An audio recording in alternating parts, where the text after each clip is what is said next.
and welcome to EduShare. This is a short series of 10 to 15-minute conversations with educators all around the world. And this grew out of a series in Bangkok called EduPint, where teachers come together and share an idea that has made a difference in the classroom. So hopefully this online series sparks some of those same ideas as well. And today I am joined by Morgan. So thank you so much for being here. Can you briefly introduce yourself and talk to us about the work that you are currently involved in? Yes, I'm thrilled to be here. My name is Morgan Whitfield. I'm an author, a senior leader, and a consultant. Right now, I'm based in Vietnam, but I travel everywhere. And a lot of my work has to do with challenge for all, with equity, and with enrichment. Fabulous. And for anybody out there who has not read Morgan's book, I strongly recommend getting out there and getting a copy of that or stocking that in your classroom library too. So what does challenge for all really mean in practice beyond the phrase itself? So, challenge for all, I think it seems so simple. It means that you want to challenge every single learner for whatever starting point that they are at. And I think what's really interesting is that we've seen this idea before. We've had things like teaching to the top. But teaching to the top was really difficult to articulate because we kind of thought, oh, we're going to have these really high expectations and we're expecting all students to reach them. Challenge for All is really about having those wonderful scaffolds in place so that everyone can reach those high expectations, but also making sure that extension is not seen as a separate entity. Extension is something that is overarching and accessible to every single student in the classroom and has an element of novelty and exploration so that students can not only reach that high bar, but look over it and go exploring to see what's beyond. It's really that's really interesting, and it's a nice way to look at what challenge for all is. I mean, historically, I've been guilty of this myself as well. Actually, when you're thinking about challenge, you've almost got a group of children in mind. You think actually it's these children who I need to think about for challenge, and not challenge for everybody. And I think it was a teacher said to me, mentioned to me recently, maybe think about challenge in the terms of struggle that the students have in the lesson as well. So do all students have a healthy amount of struggle?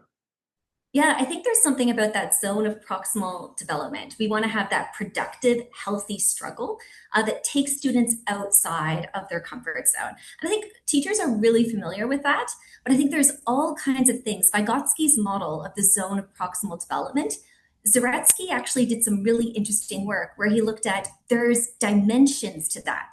We want to be able to look at how we can motivate and incentivize students. We have to look at things like their mood, their curiosity, their passions and interests. We have to look at from the viewpoint of a student and put on their lens and say, well, what's going to actually help me productively struggle? What is going to give me that motivation to move into that zone of proximal development where I'm struggling with new things? And I think that's something we have to kind of keep in mind when we're designing our learning. Which actually then leads me very nicely into the next question. What is one approach to curriculum or classroom practice that supports challenge for all learners? So my traditional answer to this is to say adaptive teaching. I'm a huge proponent of adaptive teaching, but I think it really starts with the idea of mindset. When we think about adaptive teaching, a lot of people think, oh, this is a replacement for differentiated learning. But differentiation was really misapplied. And adaptive teaching is not about addressing our SEND or EAL students, our multilingual learners.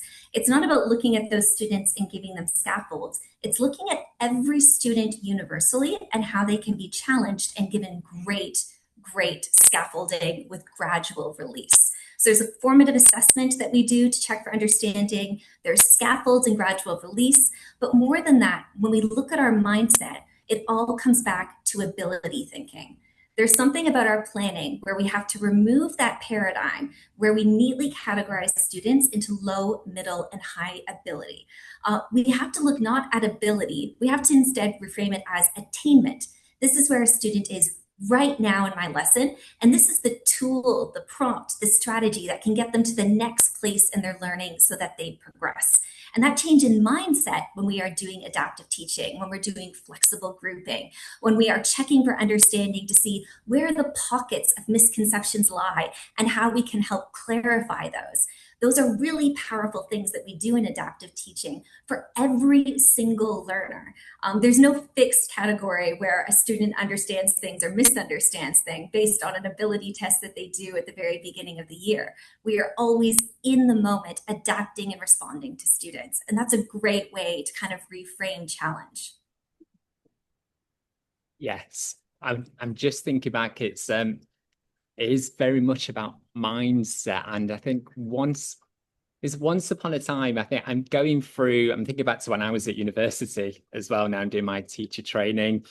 We very much did speak about differentiation in that way, about having 3 groups of children in your classroom, and these would be in, maybe we probably did use the term at university, so these are your lower ability children, these are your middle ability children, these are your higher ability children, and that's what we spoke about. And moving away from that mindset and then thinking about current practice, I guess, does take some internalizing what that looks like, and then thinking about how do I apply that into my own practice. Yeah, definitely. I think that there's something about our planning that has to kind of change, so that we don't do that. I'm pitching to the middle. I do something up, something down, and maybe something separate for a multilingual learner or for a student that is a little bit different in their neurodivergence. We have to kind of think more universally about how we're applying our pedagogy. Yes. Okay, so if a teacher wanted to strengthen challenge in their classroom tomorrow, what is one small place to start?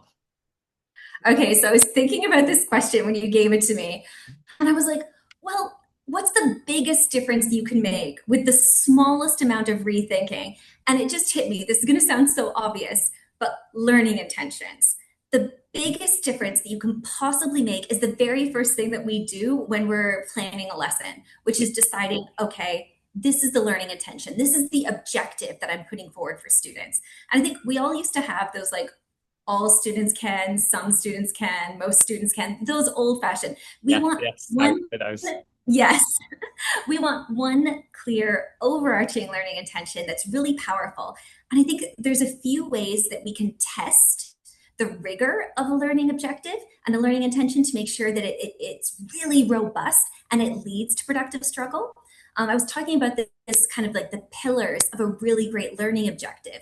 And you want things like conceptual depth, so that concepts can actually be like really applied, so that you're not just asking for a little bit of knowledge. So if I was to say, today I want you to know the features of a river, that's kind of like, here's a bit of knowledge. But if I reframe that instead and say, I want you to understand energy and how energy creates landforms through erosion, transportation, and deposition. That's a different way. I can refer to velocity. I can look at the mechanics. I can see all of these different key words, which is a second pillar, disciplinary framing. So if we're using the words of our discipline and we're asking our students to think like a disciplinarian, to think like that specialist, that's a really powerful way to make sure that our learning intentions pack a punch.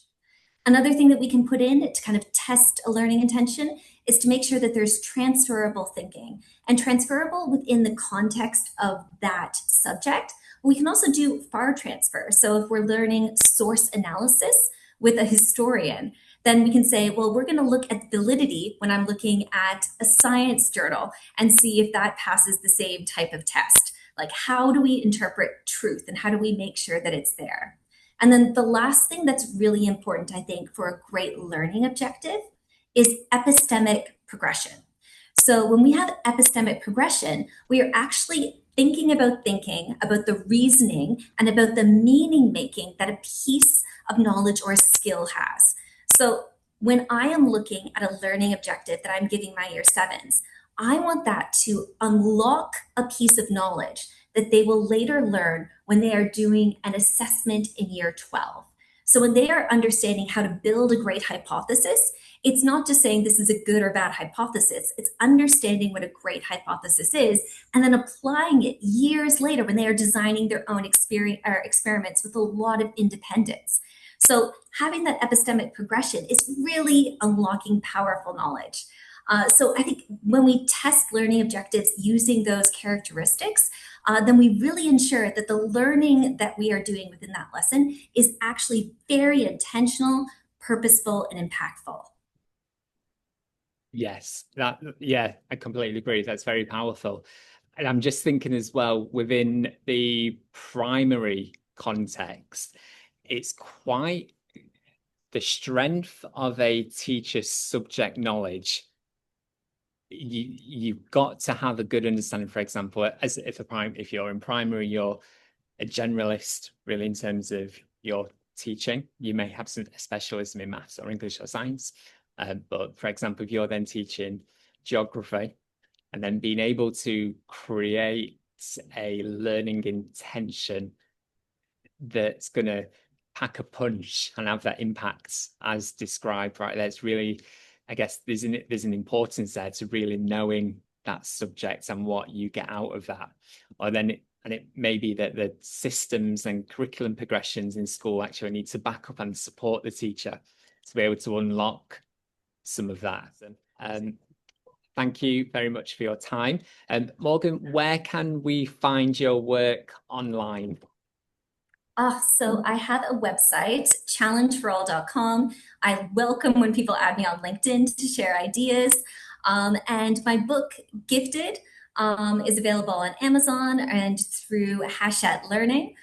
You can also find me. I have another book coming out on adaptive teaching that's coming out next year, so in 2027.